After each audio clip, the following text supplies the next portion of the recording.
بسم اللہ الرحمن الرحیم۔ امیر المؤمنین حضرت علی علیہ السلام فرماتے ہیں کہ جو شخص امیدوں کے پیچھے لگا رہے وہ موت سے جا کے ٹکراتا ہے۔ پھر فرمایا بامروت جو انسان ہوتا ہے اچھے اخلاق والا ہوتا ہے، اس میں انسانیت ہوتی ہے، اس کی لغزشوں سے، اس کی کوتاہیوں سے انسان کو درگزر کرنا چاہیے، کیونکہ ان میں سے جو بھی کوتاہی وہ کرتا ہے تو ذات پروردگار اس کا ہاتھ تھام لیتا ہے۔ انسان سخت گیر نہیں ہونا چاہیے۔ پھر فرمایا خوف کا نتیجہ ناکامی اور شرم کا نتیجہ محرومی ہے۔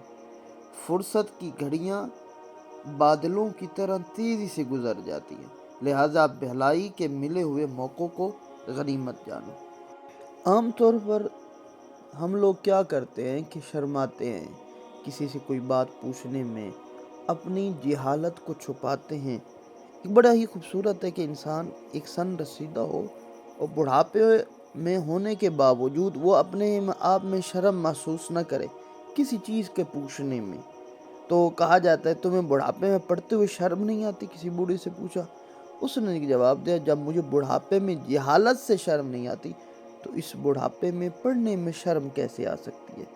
کہ فرمایا کہ انسان کو اس انداز میں زندگی گزارنی چاہیے، جہاں کہیں بھی کوئی مسئلہ پیش آئے، چاہے بڑھاپا ہو جوانی ہو، انسان کو پوچھ لینا چاہیے۔